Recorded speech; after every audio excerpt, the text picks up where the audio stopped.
Welcome back to AFL Today and to SportsWorld.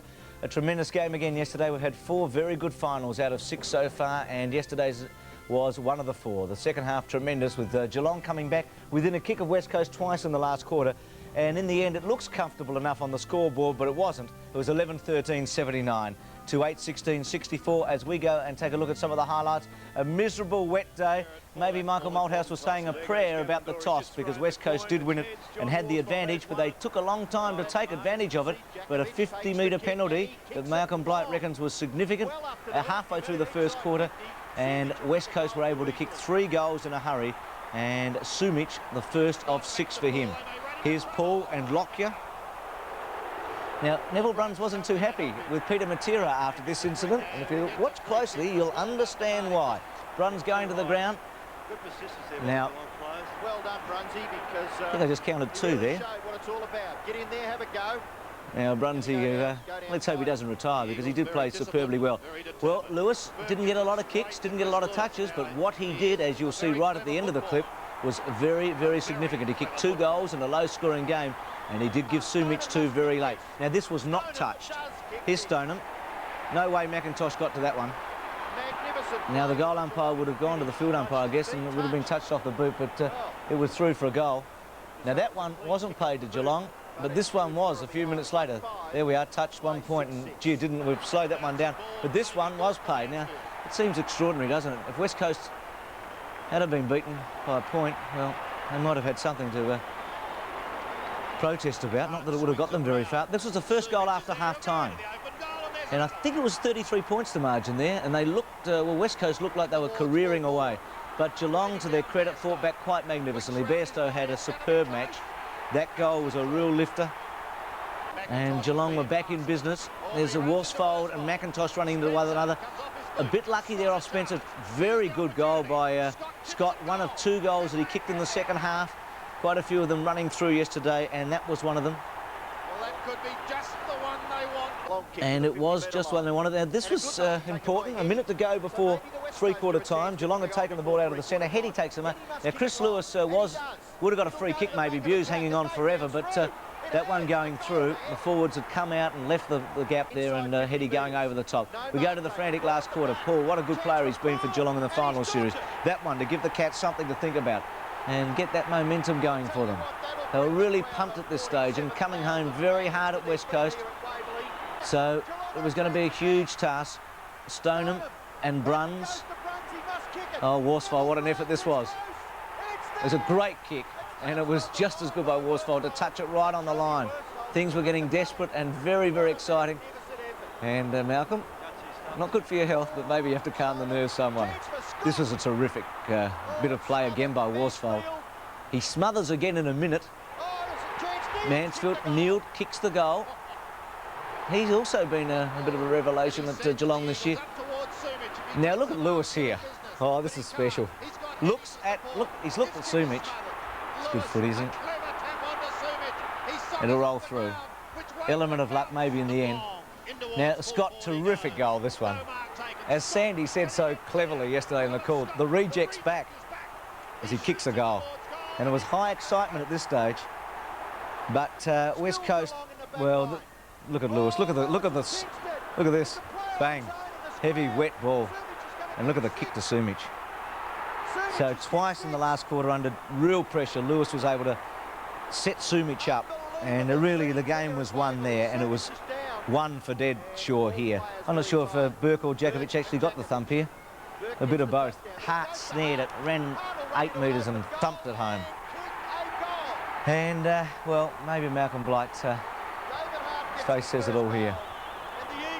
As the Eagles celebrate, yeah, such a good team, and we've got so far. I think he said wasted. All wasted. It was a very emotional day, I thought, out there, and a great match, a tremendous match. Okay, what are the headlines around Australia? The Times in Perth are saying, bring on the Hawks, but what Michael Malthouse is saying, let's keep it low-key. Let's have just an easy preparation this week as normal and try and keep the hype out of it. It's going to be almost impossible. There were thousands there last night. I thought a terrific comment by Brett Heady was, I'm going to do the shopping early this week. And also from the Sunday Herald Sun, Gutsy Eagles. They did a terrific job because they're playing a very good team, admittedly a little low in numbers, Geelong, but also the virus had swept through the camp during the week. Speaking of the Sunday Herald Sun, Scotty Palmer. Welcome back. We're just discussing that Mansfield point that became a goal yesterday. Bobby Davis, welcome. As the last Geelong man to coach a team to a premiership, hard to take yesterday? I mean, what were your feelings when you're watching the game like that? It was very sad, but I must congratulate the West Coast Eagles. It's not to be unexpected because they've had the best footballers in Australia for 60 years. We've known that, and if they've got a moratorium on their own state, certainly they're going to be one of the champions in the whole league. Without being overcritical, when you look that Geelong have lost 3 key players through suspension, I know there are injuries involved as well, but they became secondary. You know, it's not really good enough, is it, when you can lose 3 key people in a final series through suspension, all missing yesterday when they really were needed? Well, it did. It made a tremendous difference, I suppose, Bruce. But the team showed great character and great desire. They came from 10th. They did extremely well in the finals that they've been beaten in. They have at least fought them right out of the finish and given the football-loving public a tremendous effort, and they're to be congratulated. What about you, Ron? I mean, as coach of a club, losing 3 key players through suspension in a final series would be pretty hard to take. Yeah, very hard, particularly as a coach doesn't want anyone suspended and makes sure he goes about his coaching in a way that impresses upon everyone that you don't get reported. That would be very disappointing to me. But I'd just like to remind the fans at home here in Melbourne that our reputation as the sporting capital of the country is at stake next Saturday, and I would hate to see anything else but an absolute sellout. Yes, it's a good point. I mean, it deserves to be a sellout. These are the best 2 teams in Australia, no matter where they come from. They're wonderful football teams, and anyone that loves the game will be there in force. Well, you would think so, wouldn't you? And on top of that, it is the best game in the world. Well, we won't get an argument from me over that. Jared, Mickey Malthouse and Malcolm Blight, did you think either coach had the honours yesterday?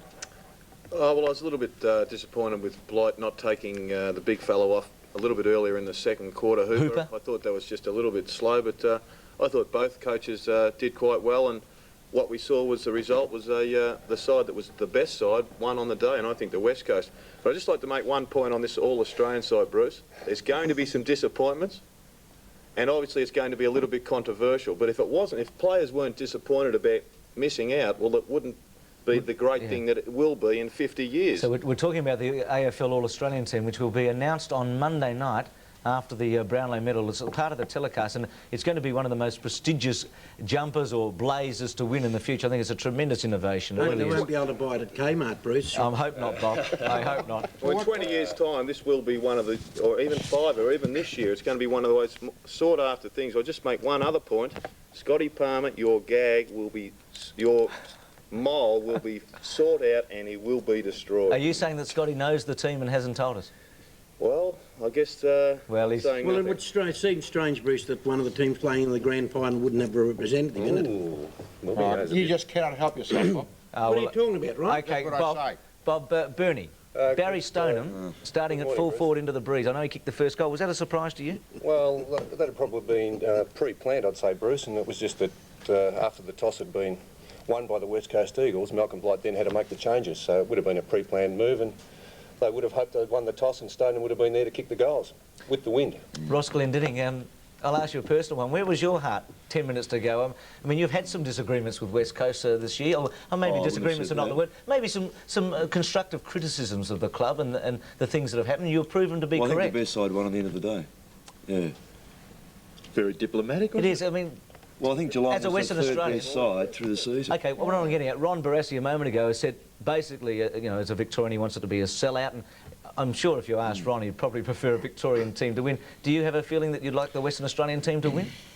I just think the side, it's a spectacle for football, and West Coast or whoever it might be, it doesn't matter. It's the 2 best sides playing in the best game of football for the season. Interesting coming from a former captain of the club. How are you, Ryan? Oh, very well, Bruce. A little disappointed that Geelong couldn't get through, but it was just one of the points that perhaps should be raised is their poor starts to the 3 matches. You know, they gave St Kilda a chance to really smother them early. Hawthorn got away to, 3-12 before Geelong settled down, and again yesterday, and it's too big a task, I think, in a final. Well, on that point, in the last 2 weeks, this is quite interesting, Geelong had 21 scoring shots to 11 after half-time against Hawthorn and couldn't win, And yesterday they had 16 shots to 9 after half-time and couldn't win. Now, they've dominated the second halves of both matches and haven't been able to win. Look, I know we've got plenty to talk about, but we've got two special guests. Let's get to them. Michael Malthouse is at Subiaco at the moment. Mickey, thank you very much for joining us. My pleasure.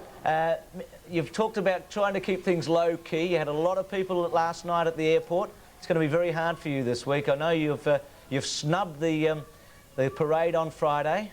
You've made it hard for the AFL. You're just trying to keep things as nice and relaxed as possible for your men. Well, probably not so much the word relaxed. It's more to keep it in the system that we've had all year, and it's very difficult. Look, I understand. I've been fortunate enough to be able to go down Burke Street before a grand final, and it was a magnificent occasion. But we're in a national competition now. The players are used to travelling. We train Friday morning. We travel around about lunchtime. We get in about 5 o'clock or 6 o'clock. So in other words, most of our players are up about 7:30, 8 o'clock Friday morning, and we hit Melbourne and get to our motel room about 6 o'clock. And I just think we've got to stick to that format. Now, if we are to attend that parade, I think it's the Red Eye Special, or it's a day early we have to leave. Now, I don't think that's really fair on the players. And it's the public that go to the game. They expect you to be competitive and give you the best of yourself, and I personally don't think that players can if they have to change routine to that degree. OK, Michael, we'll stay with you in a minute. Let's go down to Cardinia Park. Mark Bairstow's down there. I must congratulate you yesterday, Mark. It was one of the great games. Again, you played a superb game. 1989 to 1991, remembering you didn't play in 1990. Is this a better Cat team? You made the grand final and missed out by a goal 2 years ago. Yeah, certainly. In 89 was a better result for us, but these things happen, and the Eagles played very well yesterday and we weren't up to the challenge. We talked about 3 men being suspended during a final series. Do you find that hard to come to grips with? Yeah, certainly dealt us a bit of a blow, but that's football, and we had to come up with a team yesterday, and unfortunately we weren't good enough on the day. Well, stay there, Mark, and also Mickey, because Ross Glendinnings's about to give the votes and then we'll start getting into the discussion. Well, my first vote went to Neville Bruns. I thought his gallant defeat, I thought his effort on the win was just fantastic. He really tried very hard and could have been the catalyst for a win. Djakovic was fantastic. His efforts in the last 3 or 4 weeks has just been magnificent. He's worked very well, and around the ground in those wet conditions, marking the ball as he did was terrific. And Mark Bairstow, I thought, just tried his heart out, and playing on a fellow like Craig Turley was even more meritorious. Chance for Spencer. So we go to the highlights of the game. West Coast 79 to 64. They had the advantage of the win, but Geelong scored the first goal. And their pace, I thought, Bruce, throughout the game was terrific. Given the ground was going to be heavy, and a lot of people thought that would be to their detriment, they carried that very well. It was their pace in the end, their ability to get across the ground quickly. Players like Hart, for instance, that last quarter, Matera particularly, just was the difference. Yes, Mick, your decision to take Hines out of the 20, when was that made? Well, effectively it was made because David Hines in the end said he just didn't think he was capable of playing 100% of football because of the way he felt. David Hart was probably the start of the virus that were running through the club, and we've had players in the last 6 to 8 weeks that have just been affected with some sort of bug. And over this last week we've had a few that have been down a little bit, not feeling well, and David was another bloke that just wasn't cherry ripe, and he felt, and we felt also, that being out for 4 weeks without match condition behind him and also feeling weak at the legs, it was better not to take him into the side. Michael, you were unfortunate in 1982 to miss out on a grand final through injury. You had a stringent test to go through, we believe. What sort of test will Chris Mainwaring have to survive if he's to gain a place this week, given that he did train well reportedly on Friday evening? Well, calling me Chris Mainwaring, on last Wednesday I gave him half a chance prior to training, so I thought he was just about ready to come into the side, and it was disappointing for all that he just wasn't able to stretch out at full pace. Friday morning he trained very, very well. There was still we weren't going to bring him into the side because I think that you do need a few training sessions under your belt to prove that you are right. Now next week, if he can prove that he can train hard all week, then obviously he's a candidate for a game. I feel though that he really has to, in finals football, you've got to have him standing at the end, and if he can't produce that training form during the week, well, I'd rather go in with someone who I know will stand up all week. Mick, you took Guy McKenna off the ground at one stage. Are you concerned about his form, or did he have some sort of injury?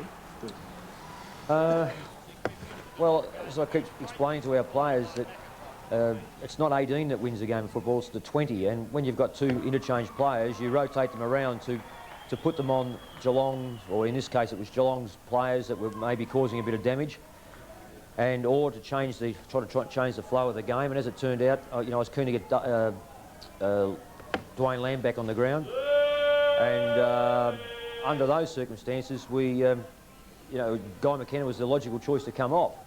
So, but had he been playing well enough, Mick, would you have taken him off? He wasn't playing well. No, and the week before he was pretty quiet too. Sorry, who was the last one?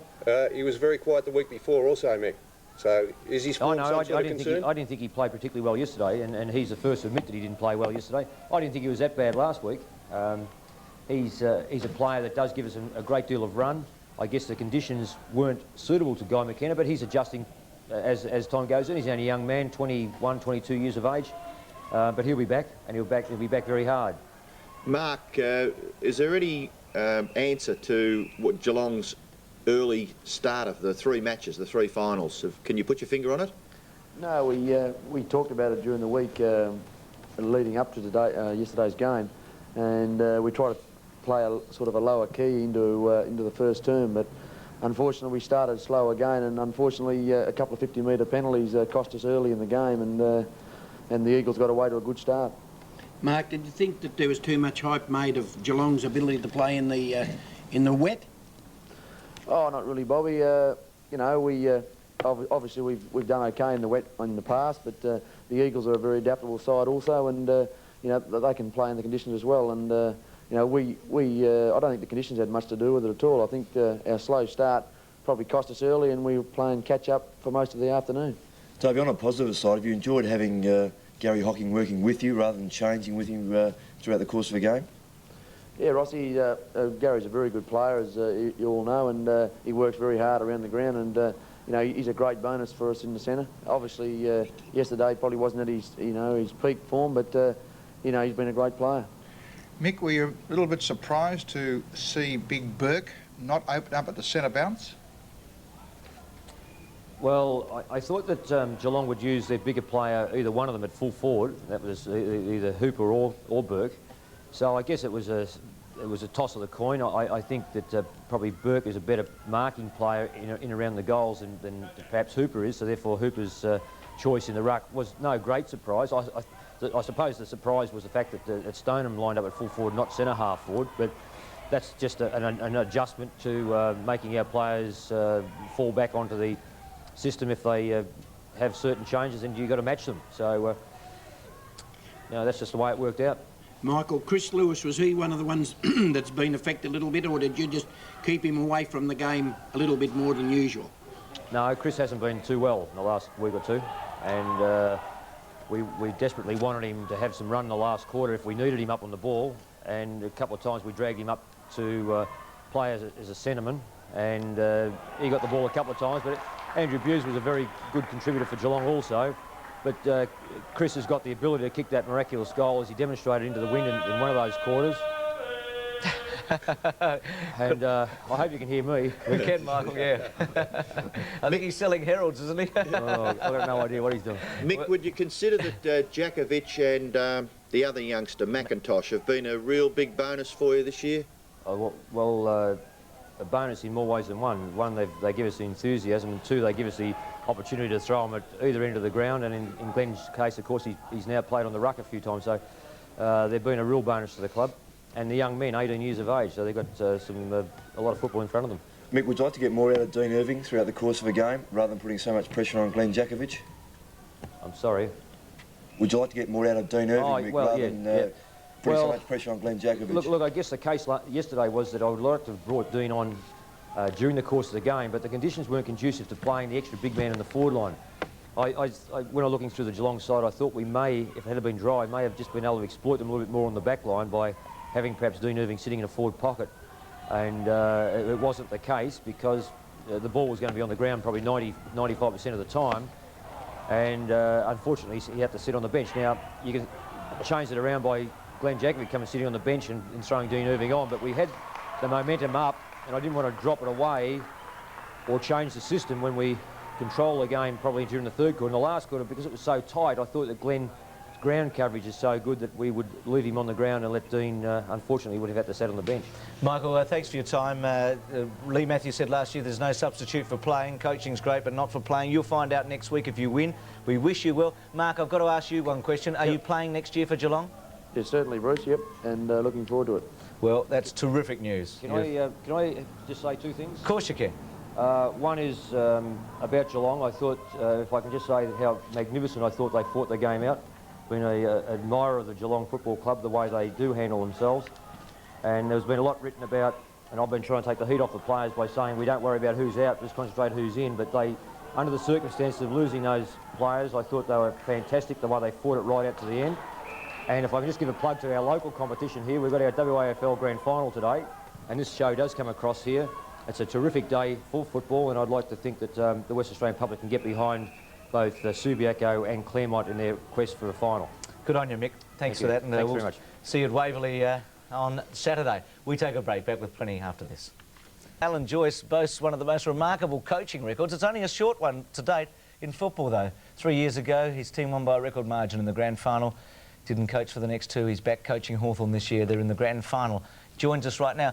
Welcome, Alan. Alan, thanks, you must have been really disappointed yesterday when Geelong came back so strongly at West Coast to make it such a torrid affair. I thought it was a very good game yesterday, and full credit to both sides. I thought, you know, with probably 10 minutes to go, it was either West Coast or Geelong, but to the credit of the West Coast, they went on with it when it was required. You've almost had the perfect preparation. 2 matches, then a break, and then into the final. Whereas West Coast, because of the 6, have actually had to play 1 extra game than they normally would have under the 5. They've now played 3 games. They go to a 4th in consecutive weeks this week, and 2 of those matches already have been at a pretty tiring surface, Waverley.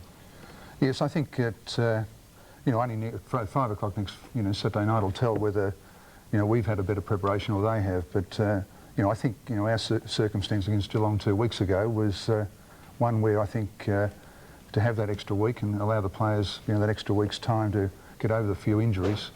But as once again, we'll see at 5 o'clock next Saturday. How do you feel about Waverley, Alan? Is it? Do you think it's tiring on the players' legs that West Coast now will come up for their 3rd match in 2 weeks on that ground, and you fellas will only be playing, what, your 2nd?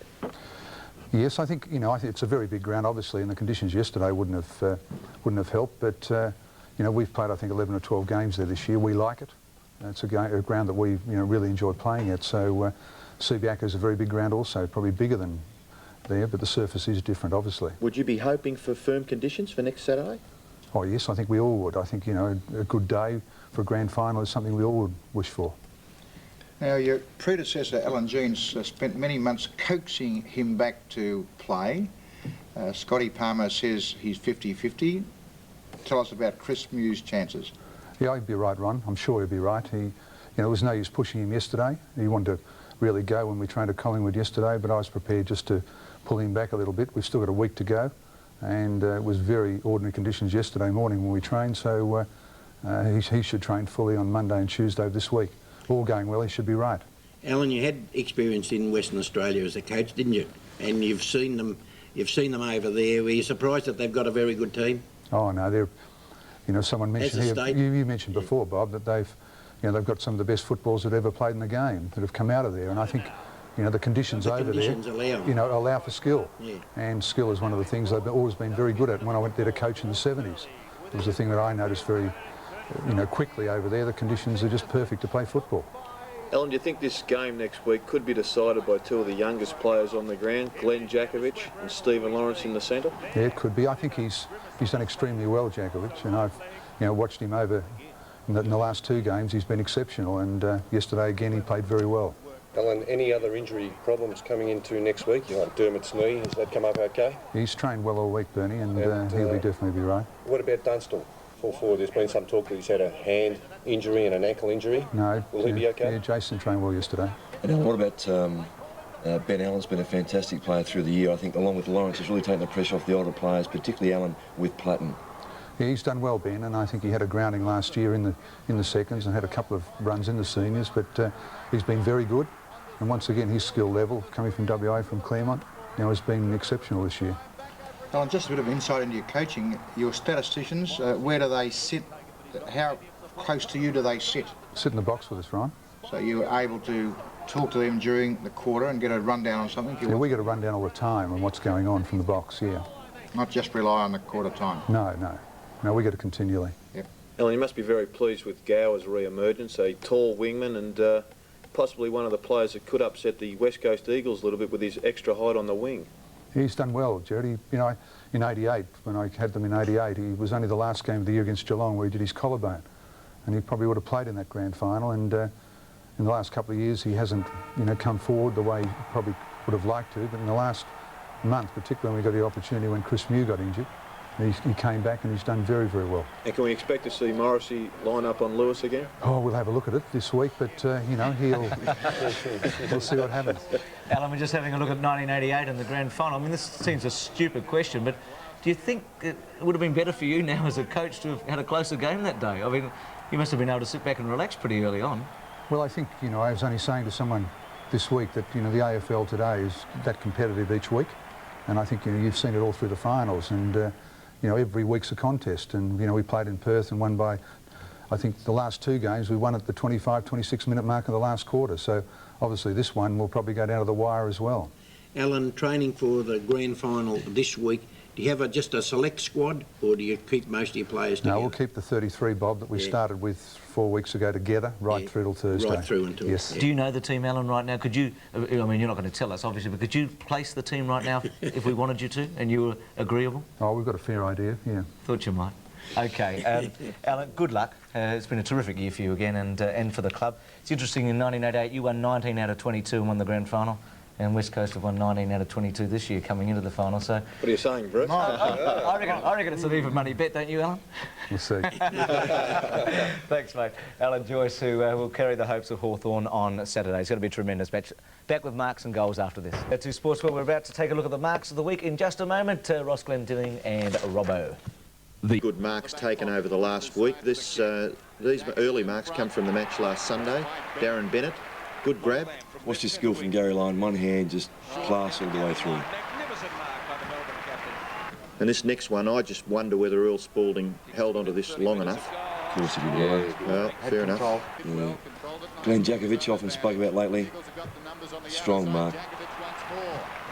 Now, this is a pretty good effort coming up from Stephen Stretch. He's got to show good judgment and strength. And Peter Sumich here, good body work. Beautiful mark. Now, I think we've seen this guy do some fantastic things over the football season this year. Brett Heady, that was an excellent mark. Damien Burke has taken quite a few marks. He's nearly 125, I think, for the season. That was another good one. And Sumich again here, good judgment, good body strength, and that was one of his favourite spots from last year, but he got the goal. Trevor Spencer, what a courageous mark this one was. And Ross, I'm sure that... well, I was in Nappies when you were a good mark when you were playing, Robert. Well, so, that's very complimentary. Thanks, Ross, for that one, anyway. But Trevor Spencer, I think, when we have another look at it, it really took concentration. Number one was courage. Got it, grabbed hold of it, the wet ball, took it to the ground, and it was really a strong mark in the finish. We agree. Good on you guys. He's taken a while to find a home in football, Trevor Spencer, but he's done pretty well for Geelong under some pressure in the last few weeks. OK, let's have a look at the goals of the week, and in just a moment it'll be Bernie and Jared. Well, coming up here we see a great goal from the Brownlow medalist, showing all the skills of a true Gaelic footballer. Hooks it round the corner. Great goal to Jimmy Stone. Yeah, it was a real Rovers goal, wasn't it? This is Graham Yates for Melbourne. And a good snap on the left side. He's wrong kicking foot. He's a natural right footer, but he got around on the left foot and kicked a good goal. Well, Peter Wilson was an important player in the demise of Melbourne last week, and we see them getting them away at the first goal of the game for the Eagles with a good left foot snap. And we're getting used to these. Jakovich out on the lead. He swings one way, then the other. He's out on about 45 metres on a very tight angle. And that's a terrific goal by Jakovich. You wouldn't know whether he's a natural right or a natural left footer. And here's a Rovers goal. Half a tap out from Steins, probably just favoured by the luck of the bounce there, but as Dennis Cometti would say, measures that goal perfectly. And yesterday we saw Chris Lewis. He kicked a couple of vital goals. This was one of them. He was tagged pretty well by Andrew Buse. He was aided by Buse slipping over there in a in a wet spot on the VFL Park surface, but he's got great skills, Chris Lewis. And here's a great goal in the conditions and at the time of the game when Geelong really did need a match-lifting goal. Bairstow with a very heavy wet ball, picks it up at shin level and snaps very quickly for a good goal. And Brett Hetty, he took a strong mark with the wet ball right on the three-quarter time siren. He's kicked that one from the centre square, summed up the situation perfectly and let it go from about 70 metres out when he saw no one was in the square. Well, a lot of the critics thought that Robert Scott resurrected his career with his performance yesterday, and this was a great Rovers goal. Weaves his way through very heavy traffic and kicks truly. Yes, and we've decided on Robert Scott. Yes, well, I thought it was a top goal in those conditions at that time of the game, and... Ron, you don't like that one? Well, your fellow Victorian and Australian selector actually overruled me, so you can have a go at him. I will afterwards. Definitely a top goal from Robert, and they're the sort of goals that he needs to kick a bit more regularly. You see here, great Rovers goal, gets through 2 tackles there, breaks a tackle, John Worsfold, there's another one, weaves around, stays on the dance floor when everybody else is slipping over, which is a skill in itself. And Barras, I'm sure if you look at that closely, you'll appreciate it for what it was, a top goal. Brett Hetty. Well, Brett Hetty's was a straight kick. The only reason that was a goal was because everybody ran through. Torpedo on a wet day, sizing up the situation, over the heads, certain goals. It was a straight kick. He was aided by everybody running forward. And Barras, if there had been players in the goal square, would have been punched away and no score. Gerard, you were having a go at Scotty Palmer really about a leak. You've just told us Jim Steins has won the Brownlow. Somebody told you, have they? We've got the same mould, boss. OK, we'll take a break. Let's see if the panel can stay on the dance floor. No, we're not going to take a break just yet. We're going to look at the goal kickers. Sorry about this, I've forgotten. Still Lockett, 127, and Sumic, who got 6 yesterday's up to 106, and they both had fantastic years, and Billy Brownless, unfortunately for Geelong, not able to play yesterday and no other movement. Dunstall gets a chance next week to improve just a bit. Now we'll take a break. Look at the grand final, a chance to discuss just what might happen. Firstly, let's look at the scores between the 2 teams this year. West Coast thumped Hawthorn at Princes Park early in the year, 144 to 62. Bit close at Subiaco, quite competitive there. West Coast by 4 goals. That was in round 22, and then in the qualifying final, Hawthorn turned it around in what was a surprise on the day, winning 124 to 101. But since then, Hawthorn's beaten Geelong, West Coast has come back and beaten Melbourne and Geelong. Bob, we talked about Brereton. I know he's trained brilliantly during the week. Do you think he's a certainty to play? Well, I think they'd have to have him in the team as a distraction. There's no 2 ways about it, Bruce. But whether or not he'll play a great part in the game, I'm not too sure. Well, he has been a significant player, Gerard, over the years for Hawthorn in big finals matches. In fact, I think the last match he missed was the first time he'd missed a finals since his debut.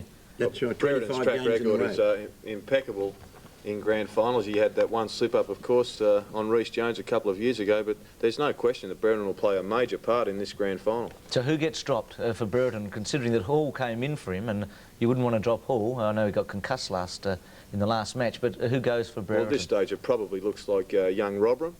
A little bit disappointing for him, of course, if in fact that's what happens, but I guess he can console himself the fact that he's playing at Hawthorn. He's probably going to play in 6 or 7 premierships in the next decade anyway. So, well, that's a big statement. Let's throw around a few options. Ross, you know West Coast a bit better than all of us.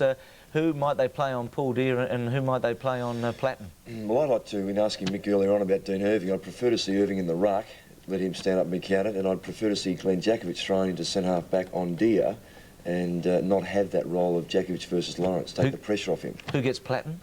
I would think Pike, and the other one you asked about earlier on was Hart possibly could be the other one if Pike doesn't pick him up. OK, and Dunstall will be Brennan, will it? I would think so, and then you have Worsfold on Jarman. Ron, Mick Malthouse throughout the year has been a containment really in many ways. He's picked a team really to complement the team that he's playing against. Do you think you can go into a grand final being a little defensive and still win?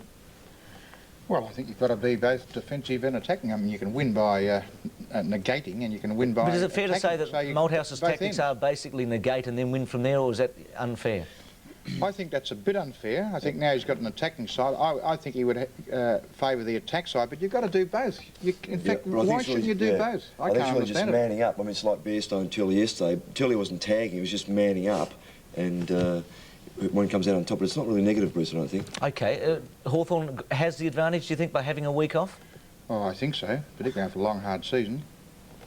Any disagreement there? Well, I think... and they're older players. The West Coast have got a bit of momentum going at the moment, Bruce. They've got through these 2 games unscathed, and I think that it won't do them any harm having a couple of hard lead-up matches. Actually asked a question about who West Coast are going to play on Hawthorn players. Hawthorn have got some problem manning up with players like Sumich and Lewis and Turley, Matera. I mean, they've got some terrific players that are all positive players.